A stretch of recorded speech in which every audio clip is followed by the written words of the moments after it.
when you first hear about this movie and you get an opportunity to participate in it, at what stage do you get to see what your characters look like? Like, I saw I guess he did too, but I saw like little sketches of Victor before we actually started. But like I only worked like 10 days in the movie throughout like 3 years. But like I saw like all the puppets gradually.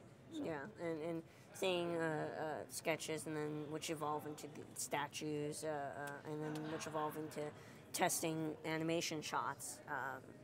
You are able to get somewhat of the idea of what your character is about to look like. And does that help to inform what your performance is going to be all about? Like, do you sort of base the voice a little bit on what it's like? Not immensely, but just it gives you a sense of how his movements might be and how he might his facial reaction to a situation.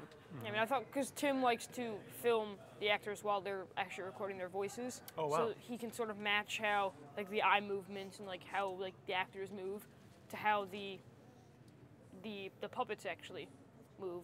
So yeah, it was more like the puppet was modeling it. Like Victor reminded me a lot of myself visually when I saw him. Yeah, I can see a little resemblance actually in a cool way. Now, does that make it more of a challenge, the idea that you're being filmed while you're doing the voice performance? Because a lot of times that's sort of the fun of stop motion or animation is that you're just in a booth. No, I think at this point, since we are both used to having cameras around us and whatnot, it's not like as much of a challenge because we're not so much as worried about having that camera there as we are about what's coming out of our mouth. One of the most fun things about being at Disneyland right now is the Nightmare Before Christmas takeover of the Haunted Mansion that always happens around this time of year soon.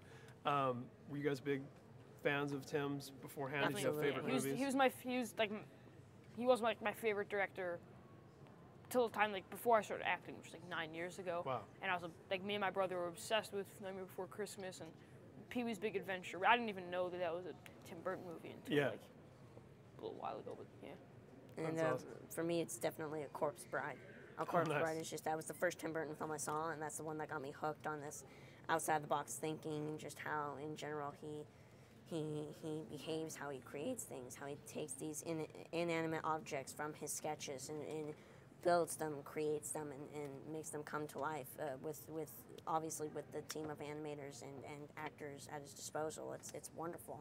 And how much influence his sensibility has had on other movies and music and absolutely.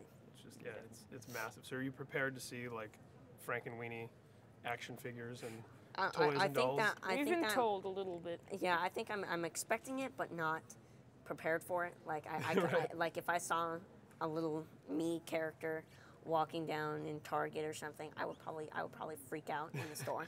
I would try to keep it down, but. You're gonna make that's me, and people are gonna be like, "What are you talking about?" Yeah. What are you talking about, sir?